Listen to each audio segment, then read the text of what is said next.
अल्लाहुम्मा सल्ली अला सय्यिदिना मुहम्मद या रब्बि सल्ली व सल्लिम दाइमन अबदन अला हबीबी। तभी उलमा कहते हैं किसी से तन्हाइयों में गुनाह हुआ हो बिलफर्ज, अल्लाह ना करे, और इसने तौबा कर ली, फिर लोगों को पता चल गया, लोग ताने दे रहे बे तू तो वैसा था, इन तानों की परवाह बोलो मत, बोले ना तुम्हारा जुर्म किया और ना हमें तुमसे माफ़ी मांगने की ज़रूरत है, जिससे किया है वो जानता है। लोगों को लिफ्ट कराया करो ज़्यादा, क्योंकि लोग इस चीज़ को मुसल्लत कर लेते हैं। हमारे हजरत के पास एक बंदे का फ़ोन आया लंदन से, कहता है यार मैंने गुनाह किया था, पकड़ा गया।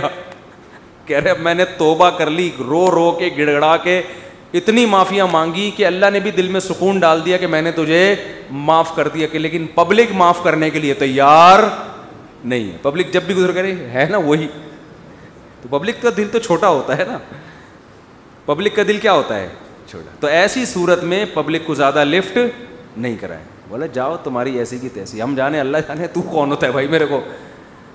और कुरान के अल्फाज देखो यार, वमन यअमल सुअन औ यज़लिम नफ्सहु सुम्मा यस्तगफिरिल्लाह यजिदिल्लाह गफूरर रहीमा। ऐसे वजद वाली आयतें हैं। फरमाया जो भी गुनाह करेगा, अपनी जान पे जुल्म करेगा, जुल्म हो गया, गुनाह हो गया, शैतान ने बहका दिया उसको, गलत हो गया उससे, हुकूकुल लिबाद से इसका ताल्लुक़ नहीं है, क्योंकि हुकूकुल लिबाद में फिर उस बंदे से भी माफ़ी मांगना ज़रूरी। कुछ जराइम ऐसे हैं जो अल्लाह और बंदे के आपस के मामलात। फरमाया फिर उसको ख्याल हुआ कि भाई खुदा तो इंतकाम लेगा, और वैसे भी गैरत के ख़िलाफ़ है, जिसने इतने एहसानात किए उसको नाराज़ करना। कुरान कह रहा है सुम्मा यस्तगफिरिल्लाह, फिर वो अल्लाह से क्या करता है, माफ़ी। क्या अजीब अल्फाज हैं। अल्लाह ने ये नहीं फरमाया गफ़रहुल्लाह, अल्लाह उसे माफ़ कर देगा, ना ना ना ना, ये अंदाज़ नहीं है, यह अल्लाह उससे इंतकाम नहीं लेगा। फरमाया यजिदिल्लाह गफूरर रहीमा, वो अल्लाह को पाएगा, वो देखेगा कि अल्लाह गफूर भी है और रहीम भी, वो देखेगा अपनी आंखों से। ये ऐसे है जैसे हम किसी को दावत दें कि आप हमारी दावत पे आओ, आप पूछते हैं क्या क्या मिलेगा। एक तरीका होता है आप बताएं भाई बिरयानी का इंतज़ाम भी है, कबाब भी हैं, और अल्लाह भला करे चिकन का भी इंतज़ाम है, और कढ़ाई भी है, दो चार चीज़ें और बता दी आपने, तो जहन में रख कर आएगा ठीक है भाई ये चीज़ें होंगी। एक स्टाइल ये होता है, वो क्या भाई क्या मिलेगा, तो आप उसको बताएं जब तुम आओगे ना, तो मेरी दावत में पहुंचने के बाद तुम्हें महसूस होगा कि वसीम भाई छोटे मोटे सेठ नहीं है। वसीम भाई ने दावत की, ये जी तुम पालोगे, ये चीज़ महसूस करोगे कि वसीम भाई तबीयत के तंग, ऐसा दस्तरखान होगा, छोड़ो बिरयानी कबाब, छोटी वो गरीबों वाली बातें हैं। क्या बिरयानी, मसाले वाली बिरयानी, और मुफ्ती साहब के बयान सुनते रहते उल्टे उल्टे, मसाले वाली बिरयानी, चपली कबाब, कोयटा की चाय, अबे भाई छोड़ो ये बातें, ये तो कहीं खांचे वाँचे में पड़ी हुई होगी, ठीक है ना। यजिद तुम पाओगे, मुझे महसूस करोगे कि ये छोटा मोटा सेठ नहीं है, दस्तरखान देख के अंदाज़ा हो जाएगा भाई कोई बहुत बड़ा आदमी है। तो कुरान के अल्फाज क्या हैं, जो गुनाह करेगा और तौबा करेगा, यजिदिल्लाह गफूरर रहीमा, अल्लाह ये नहीं फरमा रहे कि उसको माफ़ करूँगा, अल्लाह फरमाते हैं जैसे कोई बंदा दावत पर आए तो आप कहो भाई तुम पाओगे कि मैं छोटा मोटा सेठ नहीं हूँ। हाँ, मैं उस पर वाक़या सुना रहा था कि हज़रत मौलाना तारिक मिल साहब एक दफ़ा कुवैत के शहज़ादों ने उनकी दावत की, तो अब वो क्या तसव्वुर दिमाग में लेके गए होंगे। फरमाते मैं हैरान हो गया, ऊँट के बच्चे सही पूरे रोस्ट नहीं आई समझ में। आपको पता है ऊँट का बच्चा किसे कहते हैं? ऊँटनी के जो बच्चे होते हैं ना, वो ज़बा करके खाल उतार के कुओं में पूरे पूरे रोस्ट चावल भर के दस्तरखान पर रखे। बकरे रोस्ट तो सुने होंगे, ऊँट रोस्ट नहीं सुने होंगे। अब जो शहजादे हैं उनके लिए ये कोई इतनी बड़ी चीज़ नहीं है, उनकी ये बिरयानी है, ठीक है ना, उनकी लिए क्या है। अब उनसे अगर मौलाना तारिक जमील साहब पूछें शहजादों से जी आपकी दावत है क्या क्या मिलेगा, तो उनको गुस्सा आएगा ना। नहीं आ रही समझ में यार। ओ भाई उनको गुस्सा आएगा ना कि यार हम कुवैत के शहजादे हैं, हमारी करेंसी देखो, और हम यहाँ का तो गरीब आदमी इतना पुरतकल्लुफ़ खाना खाता है और तुम शहजादों से पूछ रहे हो खाने में, आपको गम हो रहा है कि पता नहीं बिरयानी मिलेगी कि नहीं मिलेगी, पता नहीं रोटी होगी कि नहीं होगी। तो अगर वो उनसे पूछते तो वो जवाब में ये थोड़ी कहते कि ये भी है ये भी है, वो कहते भाई आ जाओ, पता चलेगा शहजादों ने दावत की है। आ जाओगे तो पता क्या चलेगा, पता चल जाएगा कि शहज़ादा भी कोई नाइजीरिया का नहीं, कहाँ का, कुवैत का, अरब शहज़ादा है, उसकी दावत है, आप आएँ। और उनको पता चल गया, उन्होंने बयान में भी बता दिया।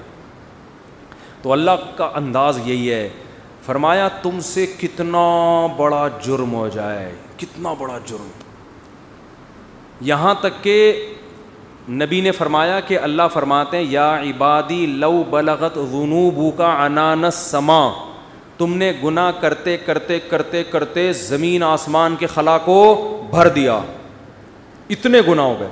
सुम्मस्तग़फिरूनी, फिर एक दिन तुम्हें ख्याल आया यार ये गलत हुआ है, ये नहीं होना चाहिए था, रब को मनाना चाहिए, बिलाखिर उसका अंजाम बुरा है, गुनाह की सज़ा मिलती है। तो आपने हाथ उठा के अल्लाह से माफ़ी, किसी और के दर पे नहीं गए, किसी की परवाह भी ना करो कौन क्या कह रहा है, अल्लाह से माफ़ी मांगी। तो हदीस के अल्फाज क्या हैं, कुरान के अल्फाज भी अजीब है जो मैंने बताए। कुरान के अल्फाज के अल्लाह फरमाते हैं माफ़ करना, तो ये तो हल्की बात है ना, माफ़ करूँगा तो मतलब ये कि ये बिरयानी मिलेगी, कोफ्ते मिलेंगे, सालन, ये तो हमने बता दिया ना। अल्लाह फरमाते हैं तौबा करके देख, तू अल्लाह को गफूर और रहीम पाए, गाफिर नहीं, राहिम नहीं, गफूर मुबालगा है। तू अल्लाह को महसूस करेगा कि तेरा रब छोटा मोटा माफ़ करने वाला नहीं है, रहीम का मतलब बहुत रहम करने वाला है। और अल्लाह ये तुझे दिखाएगा, दिखाएगा का मतलब क्या है, तेरे दिल में सुकून पैदा हो जाएगा कि मेरे रब ने मुझे माफ़ कर दिया। ये तौबा का पहला इनाम मिलता है दुनिया में, माफ़ भी करेगा और इत्मीनान भी दिला देगा कि माफ़ कर दिया। ताल्लुक़, वो इत्मीनान की अलामत क्या है, अल्लाह से जो ताल्लुक़ टूटा हुआ था वो आपको जुड़ा हुआ महसूस होगा। गुनाह की वजह से जो दिल में कालक आ गई थी, वो कालक आपको ख़त्म होती हुई नज़र आएगी। यहाँ तक उलमा कहते हैं कि बाज़ लोग गुनाह करके ऐसी तौबा करते हैं कि गुनाह से पहले जो अल्लाह का उनसे ताल्लुक़ था ना, गुनाह के बाद जब तौबा की तो उससे ज़्यादा अच्छा ताल्लुक़ पैदा हो जाता है उनका, पहले से भी ज़्यादा अच्छा अल्लाह की मोहब्बत पैदा हो जाती है। ये तो कुरान में, हदीस में क्या आता है कि अगर ज़मीन और आसमान के खला को तुमने गुनाह कर करके पुर कर दिया, सुम्मस्तग़फिरूनी, फिर मुझसे मग़फ़िरत तलब करो, लगफ़रतु, माफ़ करूँगा। इतना काफ़ी था ना ये जुमला, यार नहीं आ रही समझ में। देखो अल्लाह ये कह देते कि ज़मीन और आसमान के खला को पुर कर दिया, मुझे नाराज़ किया है ना, पब्लिक के पास जाने की ज़रूरत नहीं। ईसाइयों में पादरियों के पास जाके माफ़ करवाते हैं, इतने पैसे ले लो माफ़ कर दो। अल्लाह कहते हैं पादरी का क्या बिगाड़ा है तुमने नाराज़ मुझे किया है, नमाज छोड़ी है मुझे नाराज़ किया, ज़िना किया मुझे नाराज़ किया, इंटरनेट पर फुहुश फिल्में देखी मुझे नाराज़ किया, ये जो हो रहे हैं गुनाह आजकल, कुछ भी किया मुझे नाराज़ किया ना, तो आओ मेरे सामने गिड़गिड़ाओ। तो अल्लाह क्या कहते हैं, ज़मीन और आसमान के खला को पुर कर दिया, फिर मुझसे माफ़ी मांगोगे, माफ़ करूँगा। काफ़ी है ना, बस कर दिया माफ़। आगे अल्लाह एक और जुमला बनाते हैं, ला उबाली, किसी की परवाह। बोलो, उर्दू में लफ्ज़ समाते कहते हैं बड़ा लाउबाली किस्म का आदमी है, सुना ये लफ्ज़, हाँ बोलने में कुछ टैक्स लगता है, लाउबाली कहते हैं ना, ये अरबी के लफ्ज़ से आया लाउबाली। ला का मतलब नहीं, उबाली का मतलब परवाह नहीं करता मैं किसी की, जैसे जो आदमी किसी की परवाह नहीं करेंगे बड़ा लाउबाली सा आदमी है। तो अल्लाह क्या कहते हैं, ला उबाली, माफ़ करूँगा, किसी की परवाह नहीं। क्या मतलब, ये जुमला लगाने की क्या ज़रूरत थी? जुमला इसलिए लगाया जा रहा है कि बहुत से नेक लोगों को एतराज़ हो सकता है, अल्लाह इतने सारे गुनाह सेकंडों में माफ़, ये बात हमारी खोपड़ी में बोलो नहीं, कुछ तो थोड़ी सी होती। जैसे एक बेटा नाफरमान हो, 20 साल बाप को सताता रहे, अब बाप को ज़िंदगी भर सताया उसने, बाप ने कहा ऐसी की तैसी है, अभी देखता हूँ मैं जायदाद से आग कर दूंगा, मैं ये कर दूंगा। बाप बूढ़ा हो गया, मरने लगा है भाई, अब जायदाद की तकसीम का वक्त आ रहा है, और अब ये गया, इसको पता है कि अब तो सारा मामला ख़राब, ज़िंदगी भर सताता रहा। आखिर में आके अब्बा से कहते हैं, अब्बा I am very very sorry. अब्बा कहते हैं चल जा, माफ़ किया। दूसरे बेटों को आएगा ना गुस्सा, है भाई अब्बा ये क्या, ये तो आपके रहमदिल होने से नाजायज़ फ़ायदा उठा रहे हैं भाई, अभी आपके जाने का वक्त है और ये आके सॉरी करके चला गया। तो अब्बा अगर अब्बा होंगे तो आप दूसरे बच्चों को क्या बोलेंगे, बाप तुम हो या मैं हूं? क्या ख्याल है, बाप तुम हो या ठीक है तुम्हारा मशवरा है मैंने सोच लिया? बाप बहरहाल कौन है, मैं, मेरी मर्जी, मेरी जायदाद है, मेरी मिरास है, मैं किसी को भी ना दूं, मैं सदका कर दूं, जाओ। लेकिन इंसान का इतना ज़र्फ होता नहीं है। अब अल्लाह पर तो मौत वाक़ई नहीं होगी, लेकिन इंसान पर तो मौत वाक़ई होती है, और मौत के बाद रहमत के चांसेस ख़त्म, तौबा के दरवाजे बंद। सारी ज़िंदगी गुनाह करता करता अब मौत से पहले अल्लाह से क्या कह देता है, आई एम सॉरी, माफ़ कर दे।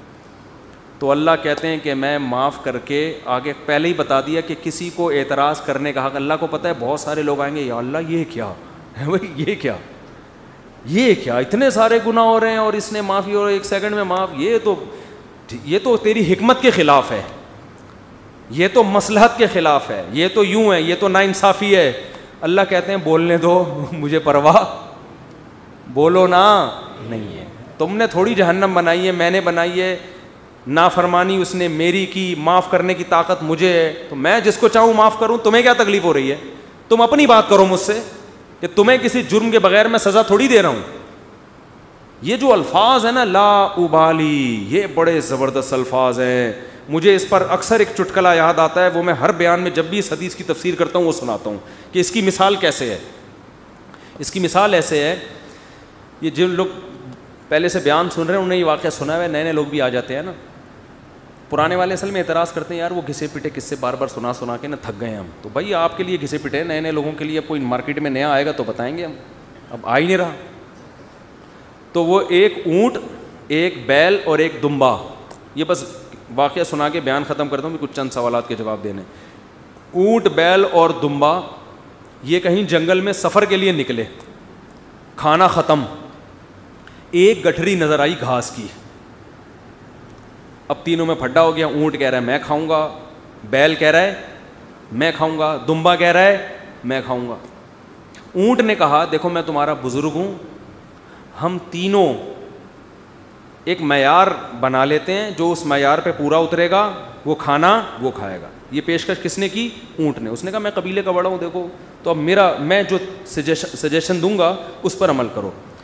तो हम तीनों में से जो अपना सबसे पुराना होना साबित कर देगा कि जो दुनिया में सबसे पहले आया है, वो इस गठरी का मुस्तहिक है। ऊँट का ख्याल था मैं ही हूँ, बुज़ुर्ग है, लोगों ने कहा चलो जी बुज़ुर्गों का एहतराम इस्लाम में ठीक है वाजिब है।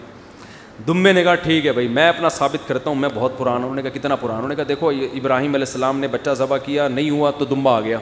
ये रिवायत सही नहीं है लेकिन चलो फ़र्ज़ कर लेते हैं, दुम्बा आ गया, इसका मतलब मैं 4000 साल से हूँ, इब्राहिम अलैहिस्सलाम के दौर में भी मैं था। ऊँट चकरा गया, उसने बोला ये तो पहली गेंद पे ही आउट हो रहा हूँ मैं। तो बैल ने बोला कि आदम अलैहिस्सलाम जब ज़मीन पे आए थे, ज़मींदारी के लिए ट्रैक्टर ईजाद नहीं हुए थे, तो कुछ तो उगाया होगा ना, तो खेती बाड़ी किससे की थी उन्होंने? बैल से। इसका मतलब मैं कब से हूँ? दुम्बा तो आउट हो गया ना। ऊँट परेशान के कमबख्त, उससे पहले तो तारीख़ लिखी नहीं गई है, उससे पहले तो तारीख़ लिखी और सजेशन भी मेरी थी। ऊँट टेंशन में आया, उसने क्या किया, वो घास की गठरी उठा के अपने कोहान पे रखी। तो दुम्बे ने बोला भाई मैं तो बहुत पुराना हूँ। उसने बोला मानता हूँ, मैंने कब कहा? आप बहुत पुराने हैं, मैं आपके बाद आया हूँ। बैल ने कहा मैं तो इससे भी पुराना हूँ। उसने कहा मैंने बोला कि आप पुराने नहीं हैं, तो भाई ये फिर हमें दो। उसने कहा दम है तो ले लो उसने कहा हिम्मत है तो उठा लो। ऊँट के खुआन से कौन उठाएगा? चलो दफ़ा यहाँ से, तुम्हारी ऐसी की तैसी। सजेशन भी खुद ही दी, बोला जिसमें दम है ले ले भाई, चलो। इसको कहते हैं लाउबाली। नहीं आई बात समझ में? अल्लाह ऐसा नहीं करता कि वो अपनी तजवीज़ के ख़िलाफ़ चले। ये तो मैंने सिर्फ वाक़या समझाने के लिए, कि भाई अल्लाह के सामने कौन लड़ सकता है, अल्लाह के सामने कौन दलाइल दे सकता है कि अल्लाह वो इतने सारे गुनाह किए तू 2 मिनट में माफ़ कर रहा है। अल्लाह कहते हैं जो जिसने दलाइल के अम्मार लगाने हैं ना, पहले लगा के रखे, किताबों में लिखे, पूरे पूरे रिसाले लिख दे, मेरी नज़र में इसकी कोई वैल्यू नहीं है, क्योंकि खुदा मैं हूँ, तुम नहीं हो, नाफरमानी मेरी की है, तुम्हारी थोड़ी, तुम्हें क्यों तकलीफ हो रही है। यग़फ़िरु लिमन यशाअ व युअज़्ज़िबु मन यशाअ, जिसको चाहूँगा माफ़ करूँगा, जिसको चाहूँगा अजाब दूंगा। ये अल्लाह ने अपने हाथ में रखा है, ताकि जब कोई गुनाह करे तो गिड़गिड़ाए किसके सामने, अल्लाह के सामने। हमें पता है कि अल्लाह के सिवा माफ़ करने वाला कोई भी नहीं है, माफ़ी का इख्तियार अल्लाह के हाथ में, सज़ा का इख्तियार अल्लाह के हाथ में। तो मैं इसलिए करा रहा हूँ कि मखलूक को ज़्यादा लिफ्ट कराने की ज़रूरत नहीं है। लोग मुझे कहते हैं हमसे गुनाह हो गया, फलां ने कहा यूँ है यूँ है। मैं कहता हूँ भाई तो बोले तू कौन होता है, तू मेरा बाप है, तू मेरा मामू है, तू क्यों पूछ रहा है, मैं जानूँ अल्लाह जाने, तेरा क्या मसला है भाई। और ये बात से बात चल पड़ी है। शादी के बाद औरतों में ये बहुत बड़ा मरज़ है, अपने पुराने किस्से, पुरानी गलतियां मियाँओं के सामने जाहिर कर देती हैं, उनको एतमाद में लेने के लिए। जितने अल्लाह ना करे, बाज़ ख़वातीन के साथ हमेशा नहीं होता, सत्तार भाई वसीम, वही सत्तार को छोड़ो यार, नेक आदमी है, कोई भी चक्कर उनके चले होते हैं, तो वो अपने शौहर को एतमाद में लेने के लिए कि मैं आपसे अपने, देखिए आज मैं आपसे अपने दिल की कुछ बातें शेयर करना चाहती हूँ दिल की कुछ बातें शेयर करना चाहती। क्या शेयर करना चाहती हैं जी? देखिए अब हम दोनों एक दूसरे के शरीक हयात हैं, मैं नहीं चाहती कुछ आपसे छुपा रहे। आपसे पहले मेरी एक दफ़ा और भी शादी हो चुकी है, छुप के हुआ था निकाह, ये हो रहा है, फिर वहाँ भी हुई थी, ये भी हुआ, फिर उससे चक्कर चला, लेकिन मैंने तौबा कर ली थी। और तुम उसको क्यों बता रही हो, तुम तो छोड़ो, वो इंसान है भाई, वो उसके दिल में बदगुमानी, एक बाल आ गया, क़यामत तक वो बाल नहीं निकलेगा। छोड़ो तुम्हारा माजी क्या गुजरा, उसको बोलो भाई मैं बहुत नेक घराने में पैदा हुई हूँ, बहुत नेक हूँ, इसी तरह कबूल हो, ठीक है। नहीं तो मियाँ तफ्तीश कर रहे होते हैं घुस घुस के, मोबाइल में तफ्तीश कर रहे होते हैं घुस घुस के, तो ये किसने इजाज़त दी आपको तफ्तीश करने की भाई। इसी तरह औरत शौहर से भी ना पूछे, पुराने, वो भी मखनचू बैठ के अपने पुराने किस्से सुना रहा होता है, उसको भी एतमाद क्या हो जाता है। जो अल्लाह ने जिस गुनाह पे पर्दा डाला, आप खुद अगर उसको जाहिर कर रहे हो तो आपसे बड़ा बेवकूफ़ दुनिया में कोई भी नहीं। एक औरत ने मुझे बताया कि मेरे शौहर को मुझ पे शक हुआ, उसने माजी, शादी से पहले, देखो शादी के बाद की बात है, शादी से पहले क्या होता रहा, छोड़ो उसको, टटोला बिलाखिर मैंने उगल दिया जी मेरा किसी से गलत ताल्लुक़ था, मैंने तौबा कर ली। कह रहे जब भी फड्डा होता है तो कहते तुम हो तो वही ना। मैंने कहा गलती आपकी है, क्यों बता रही हो भाई, वो 100 दफ़ा भी पूछ रहे हैं, आप क्यों बता रहे हो, क्यों बता रहे हो आप उसको। तो हमारा ताल्लुक़ किससे होना चाहिए, हम अल्लाह के बंदे हैं, जुर्म अल्लाह का, तो तौबा भी किससे, अल्लाह की। और एक और बात से बात निकलती है, बाज़ ख़वातीन के साथ कोई ऐसा वाक़या हो चुका होता है कि वो कंवारी नहीं रहती, बाज़ दफ़ा कोई मसला होता है उनके साथ, या बाज़ दफ़ा कोई बुराई हो चुकी होती है जिससे वो तौबा कर चुकी होती हैं, वो शादी करते हुए डर रही होती हैं, तो वो डर रही होती हैं कि शौहर को पता चलेगा, वो कहेगा ये तो कंवारी नहीं है। तो वो जब मैं फ़ोन उठाता था ना, इस तरह के मशवरे भी कि हम क्या शौहर को बता दें, तो ये हमाकत नहीं करना भाई। ये तो किसी भी तरह से ज़ाइल हो सकता है, किसी बीमारी से भी हो सकता है पर्दा ज़ाइल, और भी 10 बाज़ों के पैदाइशी नहीं होता। तो ऐसे मौके पे झूठ बोलना भी जायज़ है। नहीं आ रही बात, औरत के लिए जायज़ है कि वो शौहर से बोलो ना, झूठ बोल दे, वो ये ना बताए कि मैंने बदकारी की है फिर तौबा कर ली है, ये इतनी तफसील में जाने की ज़रूरत नहीं है, वो बोल दे भाई ये पैदाइश ही नहीं है, ये झूठ है। लेकिन क्यों, वजह उसकी ये कि उस कमबख्त को ये तफ्तीश की इजाज़त नहीं है कि वो पूछे आपसे। जो माजी के किस्से हैं वो क्या हैं, वो ख़त्म, वो पुराने हैं। तो जो टोह में लगता है ना, टोह में घुसता है एक दूसरे की टोह में, अल्लाह उसको क्या करते हैं, रुसवा करते हैं। तो गुनाह हो जाए किससे ताल्लुक़, अल्लाह से। हम ईसाई थोड़ी हैं कि पादरियों से जाके या पंडितों से जाके अपने गुनाह शेयर कर रहे हो। मुझे भी लोग आके बताते हैं, मैं कहता हूँ यार मुझे नहीं बताओ क्या हुआ है, मैं भी इंसान हूँ। हाँ, एक सूरत में आप बताएं, जैसे कोई मरीज़ डॉक्टर को अपनी बीमारी बता रहा होता है इलाज के लिए, तो किसी बुज़ुर्ग से, किसी आलिम से आपका ताल्लुक़ है, आप समझते हैं कि इससे मैं मशवरा ले सकता हूँ, और मशवरा उस वक्त तक नहीं ले सकता जब तक मैं इसको अपना पूरा मरज़ बताऊँ नहीं कि मेरे अंदर क्या गुनाह है जो मैं छोड़ना चाहता हूँ मगर मुझसे छूटता नहीं है। ऐसी सूरत में फिर मजबूरी है बताने की, ताकि वो उसका कोई इलाज बताए आप। तो इसका ख्याल करना चाहिए। यह अल्लाह का दीन कितना ज़बरदस्त है, अल्लाह ने हमें बता दिया गुनाह से बचना कैसे, हो जाए तो करना क्या है। तो हमारा रब है गफूर रहीम, जब तौबा करोगे अल्लाह कहते हैं मैं बता दूंगा कि मैं, लोग माफ़ नहीं करते मगर मैं माफ़ कर देता हूँ। मुफ्ती तारिक मसूद साहब के बयानात सुनने के लिए youtube.com/मुफ्ती तारिक मसूद को सब्सक्राइब करें, और अगर आप लाइव वीडियो को कभी भी मिस नहीं करना चाहते हैं तो सब्सक्राइब करने के बाद बेल आइकन पर क्लिक करना मत भूलें। जज़ाकल्लाह।